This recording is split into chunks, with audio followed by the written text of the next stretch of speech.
उदय ITI coaching class में आपका स्वागत है। आज की क्लास स्टार्ट करते हैं। फिटर ट्रेड थ्योरी के ऑब्जेक्टिव क्वेश्चन।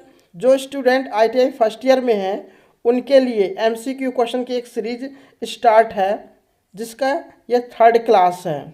इस एमसीक्यू क्वेश्चन को सीरीज को बनाने के लिए हमने क्या किया है, निम्मी के क्वेश्चन बैंक के क्वेश्चन आंसर और जो पेपर हो चुके हैं उसके क्वेश्चन आंसर, दोनों के क्वेश्चन आंसरों को मिलाकर इस सीरीज को बनाया गया है, जो कि बहुत ही मोस्ट इंपॉर्टेंट क्वेश्चन आंसर हैं।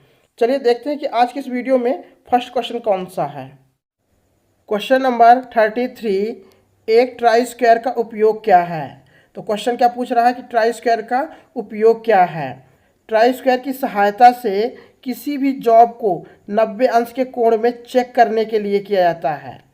तो ऑप्शन में क्या दिया हुआ है, समकोण की जांच करने के लिए, न्यून कोण की जांच करने के लिए, अधिक कोण की जांच करने के लिए, सीधा कोण की जांच करने के लिए। तो इसका आंसर क्या है, इसका ए आंसर सही है, समकोण की जांच करने के लिए। समकोण को क्या बोला जाता है, 90 अंश का कोण। इसलिए ट्राई स्क्वायर का उपयोग किसी भी जॉब को समकोण या 90 अंश के कोण में चेक करने के लिए किया जाता है। तो इसका ए आंसर सही है। ट्राई स्क्वायर का जो मुख्य उपयोग है वो कहाँ किया जाता है, ये समझते हैं। तो पहला क्या दिया हुआ है, ट्राई स्क्वायर का उपयोग किसी भी जॉब को 90 अंश के कोण में चेक करने के लिए किया जाता है कि जॉब 90 अंश के कोण में है या नहीं। दूसरे में क्या दिया हुआ कि ट्राई स्क्वायर का उपयोग किसी भी जॉब की सतह की समतलता को चेक किया जाता है। तीसरे में क्या दिया हुआ है कि ट्राई स्क्वायर का उपयोग किसी जॉब पर समानांतर लाइन खींचने के लिए किया जाता है, या फिर किसी जॉब पर 90 अंश के कोण पर लाइन खींचने के लिए किया जाता है। चौथा क्या है, ट्राई स्क्वायर की सहायता से बेंच वाइज पर जॉब को 90 अंश के कोण पर बांधने के लिए किया जाता है। चलिए नेक्स्ट क्वेश्चन देखते हैं। क्वेश्चन नंबर 34, एक ट्राई स्क्वायर की परिशुद्धता क्या है। ट्राई स्क्वायर के द्वारा जो माप लेने की परिशुद्धता होती है वो 0.002 mm होती है प्रति 10 mm की लंबाई पर। तो इसका आंसर क्या है, इसका सी आंसर सही है, 0.002 mm प्रति 10 mm लंबाई। तो इसका सी आंसर सही है। चलिए नेक्स्ट क्वेश्चन देखते हैं। क्वेश्चन नंबर 35, इस ऑपरेशन का नाम क्या है। तो यह फिगर दिया हुआ है और क्वेश्चन क्या पूछ रहा है कि इस ऑपरेशन का नाम क्या है। तो यह जॉब है और जो हाथ में पकड़ कर रखा हुआ है इसको बोलते हैं ट्राई स्क्वायर। तो फिगर को देखकर हमको क्या समझ में आ रहा है कि जो ट्राई स्क्वायर है वो जॉब की सतह के ऊपर रखा हुआ है और क्या चेक कर रहा है, जॉब की सतह की समतलता को चेक कर रहा है कि जॉब की सतह जो है समतल है या नहीं है। ट्राई स्क्वायर की सहायता से जॉब की सतह की समतलता को कैसे चेक किया जाता है, समझिएगा। यह जॉब है, जॉब के ऊपर क्या रखा हुआ है, ट्राई स्क्वायर रखा हुआ है। जब ट्राई स्क्वायर को जॉब की सतह के ऊपर रखते हैं और फिर क्या करते हैं, इस साइड से देखेंगे, जब हमको यहाँ पास अगर रोशनी दिखाई दे रही है, ट्राई स्क्वायर को जॉब की सतह के ऊपर रखने के बाद अगर यहाँ पास रोशनी दिखाई दे रही है तो समझना जॉब की सतह समतल नहीं है।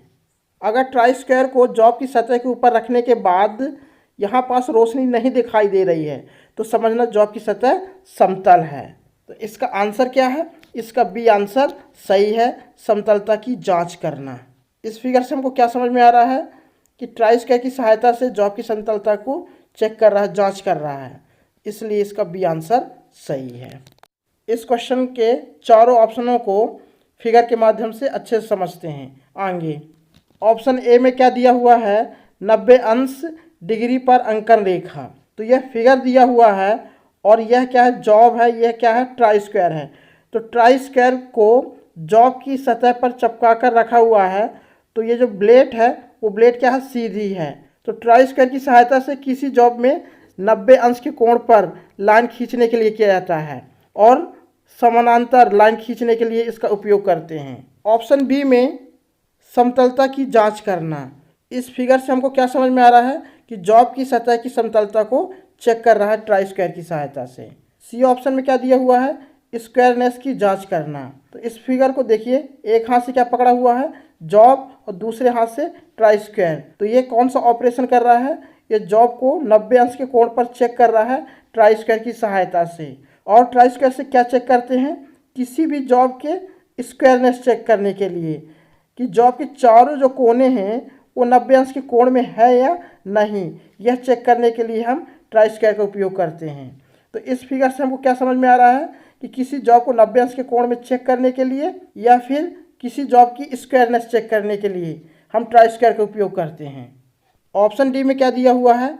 सही कोण पर कारखंड को सेट करना। तो यह बेंच वाइज है और यह जॉब है। जॉब को जब हम बेंच वाइज में 90 अंश के कोण पर सेट करते हैं तब ट्राई स्क्वायर का उपयोग करते हैं। ट्राई स्क्वायर का उपयोग करके यह चेक करते हैं कि जॉब बेंच वाइज में 90 अंश के कोण पर सेट है या नहीं। अगर नहीं है, अगर यहाँ पास कहीं गैप आता है तो जहाँ पास गैप आता है वहाँ लकड़ी के हैमर से हम चोट मार करके जॉब को बेंच वाइज में 90 अंश के कोण पर सेट कर देते हैं। इस फिगर को देख करके आपको क्या समझ में आ रहा है कि ट्राई स्क्वायर का उपयोग कहाँ किया जाता है? बेंच वाइज में जॉब को 90 अंश के कोण पर सेट करने के लिए किया जाता है। चलिए नेक्स्ट क्वेश्चन देखते हैं। क्वेश्चन नंबर 36, चित्र में दिखाए गए ट्राई स्क्वायर का उपयोग क्या है? तो फिगर को देखकर आपको क्या समझ में आ रहा है कि एक हाथ से जॉब पकड़ा हुआ है और दूसरे हाथ से ट्राई स्क्वायर। तो ट्राई स्क्वायर की सहायता से जॉब को क्या कर रहा है? 90 अंश के कोण पर चेक कर रहा है कि जॉब 90 अंश के कोण पर है या नहीं। या ट्राई स्क्वायर की सहायता से किसी जॉब की स्क्वायरनेस चेक करने के लिए, स्क्वायरनेस का मतलब क्या होता है कि किसी जॉब के जो चारों कोने हैं वो 90 अंश के कोण पर है या नहीं, यह चेक करने के लिए हम ट्राई स्क्वायर का उपयोग करते हैं। तो फिगर को देखकर आपको क्या समझ में आ रहा है कि ट्राई स्क्वायर का उपयोग कहाँ किया जाता है? किसी जॉब को 90 अंश के कोण में चेक करने के लिए या किसी जॉब की स्क्वायरनेस चेक करने के लिए हम ट्राई स्क्वायर का उपयोग करते हैं। इसका आंसर क्या है? इसका सी आंसर सही है, चौकोरपन की जांच करना। चौकोरपन को क्या बोलते हैं? स्क्वायरनेस। तो किसी भी जॉब की स्क्वायरनेस चेक करने के लिए हम ट्राई स्क्वायर का उपयोग करते हैं, इसलिए इसका सी आंसर सही है। चलिए नेक्स्ट क्वेश्चन देखते हैं। क्वेश्चन नंबर 37, मीटर को मिलीमीटर में बदलें। तो 1 मीटर में 1000 मिलीमीटर होते हैं। तो इसका आंसर क्या है? इसका सी आंसर सही है, 1000 mm। mm को क्या बोला जाता है? मिलीमीटर, इसलिए इसका सी आंसर सही है। क्वेश्चन नंबर 38, स्टील रूल की रीडिंग एक्यूरेसी क्या है? तो क्वेश्चन को ध्यान समझिएगा। जब हम स्टील रूल की सहायता से किसी जॉब की क्या लेते हैं? माप लेते हैं। तो स्टील रूल की सहायता से किसी भी जॉब की कम से कम जो छोटी से छोटी माप होती है वो कितनी ले सकते हैं? 0.5 mm तक की माप ले सकते हैं स्टील रूल की सहायता से। और 0.5 को क्या बोलेंगे? 1/2 या आधा mm बोलेंगे। और इंच में 1/64 इंच होता है। जो स्टील रूल की सहायता से जो सबसे छोटी माप ले सकते हैं mm में, तो 0.5 mm। अगर स्टील रूल की सहायता से जो सबसे छोटी माप होती है इंच में, तो 1/64 इंच होती है। इसलिए स्टील रूल की सहायता से किसी भी जॉब की जो कम से कम माप ले सकते हैं वो कितनी ले सकते हैं? 0.5 mm। इसलिए इसका सी आंसर सही है। चलिए नेक्स्ट क्वेश्चन देखते हैं। क्वेश्चन नंबर 39, एक खांचे की चौड़ाई को माप लेने के लिए निम्न मापक कैलिपर होता है। तो क्वेश्चन क्या पूछ रहा है कि किसी जॉब पर क्या है? स्लॉट बना हुआ है। स्लॉट की चौड़ाई को मापने के लिए हम किस कैलिपर का उपयोग करेंगे? ऑप्शन में क्या दिया हुआ है? Outside caliper. आउटसाइड कैलिपर को क्या बोलते हैं? बाह्य कैलिपर। तो ये जो फिगर में दिया हुआ है इसको बोलते हैं आउटसाइड कैलिपर। इसकी दोनों टांगें क्या होती हैं? अंदर की ओर मुड़ी हुई होती हैं। आउटसाइड कैलिपर का उपयोग किसी गोल जॉब की बाहरी व्यास की माप लेने के लिए किया जाता है। जैसे शाफ्ट या पाइप का बाहरी व्यास माप लेने के लिए हम आउटसाइड कैलिपर का उपयोग करते हैं। और आउटसाइड कैलिपर का उपयोग किसी फ्लैट जॉब की लंबाई, चौड़ाई, व्यास आदि मापने के लिए किया जाता है। Inside caliper. इनसाइड कैलिपर को क्या बोलते हैं? आंतरिक कैलिपर। ये जो फिगर में दिया हुआ है इसको बोलते हैं इनसाइड कैलिपर। इनसाइड कैलिपर की दोनों टांगें पॉइंट से बाहर की ओर मुड़ी हुई होती हैं। इनसाइड कैलिपर का उपयोग अंदरूनी माप लेने के लिए किया जाता है। जैसे किसी जॉब पर क्या बना हुआ है? होल बना हुआ है। होल का अंदरूनी व्यास मापने के लिए हम इनसाइड कैलिपर का उपयोग करते हैं। और किसी जॉब पर स्लॉट बना हुआ है तो स्लॉट की चौड़ाई को माप लेने के लिए हम इनसाइड कैलिपर का उपयोग करते हैं। इसका आंसर क्या है? इसका बी आंसर सही है, inside caliper.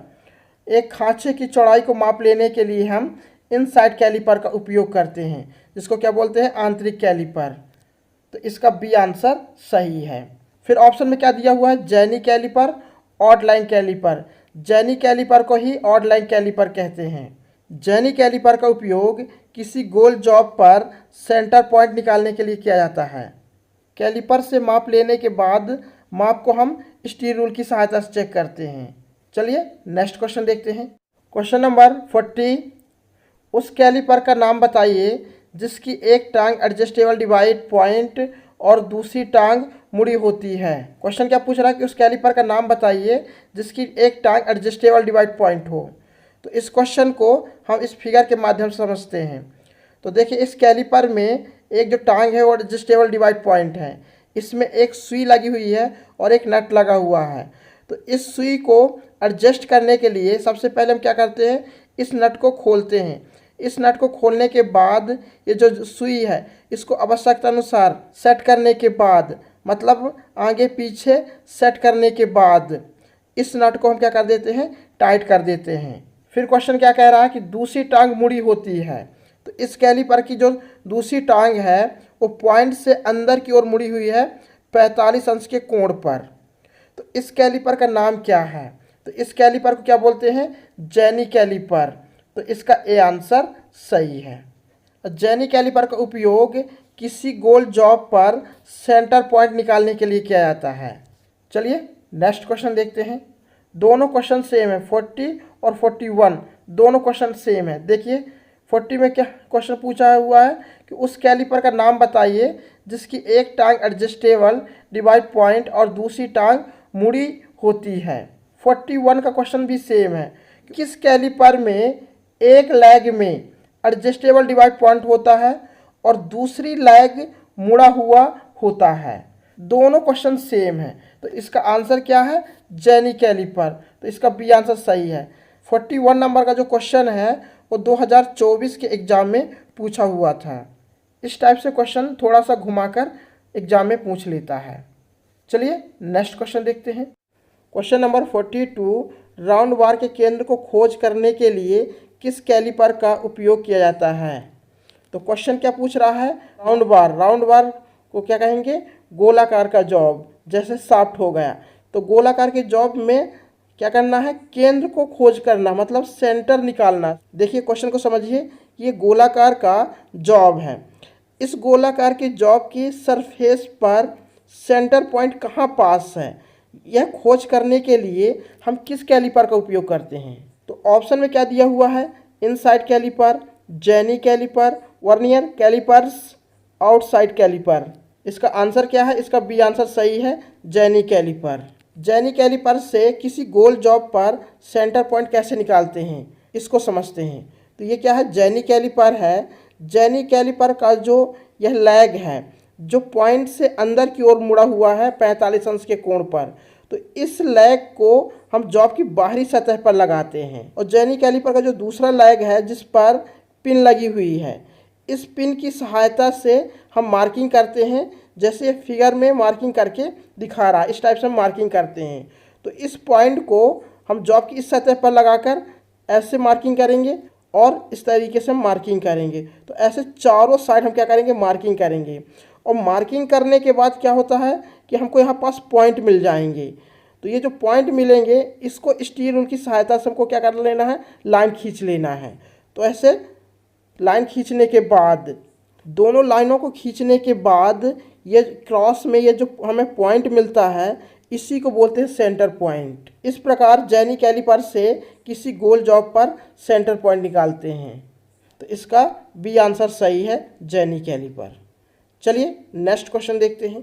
Question number 43, round बार के केंद्र को चिन्हित करने के लिए किस कैलिपर का उपयोग किया जाता है? क्वेश्चन क्या पूछ रहा है? राउंड बार के केंद्र को चिन्हित करने के लिए। तो राउंड बार को क्या बोलेंगे? कोई मतलब जॉब क्या है, गोलाकार का है। केंद्र मतलब सेंटर में चिन्हित करने के लिए, मतलब मार्क करने के लिए, निशान लगाने के लिए। यह गोल जॉब है। गोल जॉब पर सेंटर पॉइंट लगाने के लिए या निशान लगाने के लिए, मार्क करने के लिए हम किस कैलिपर का उपयोग करते हैं, यह क्वेश्चन पूछ रहा है। तो ऑप्शन में क्या दिया हुआ है, inside caliper, jenny caliper, vernier calipers, outside caliper. तो इसका आंसर क्या है, इसका बी आंसर सही है, जेनी कैलिपर। जेनी कैलिपर से किसी गोल जॉब पर सेंटर पॉइंट पर निशान लगाने के लिए या मार्क करने के लिए हम जेनी कैलिपर का उपयोग करते हैं, इसलिए इसका बी आंसर सही है। चलिए नेक्स्ट क्वेश्चन देखते हैं। क्वेश्चन नंबर 44, कौन सा कैलिपर आयामों का फाइन एडजस्टमेंट प्रदान करता है। तो इस क्वेश्चन को हम इस फिगर के माध्यम से समझते हैं।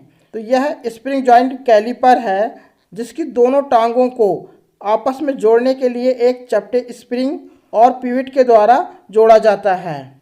इसकी दोनों टांगों को खोलने और बंद करने के लिए स्क्रू और नट का उपयोग किया जाता है।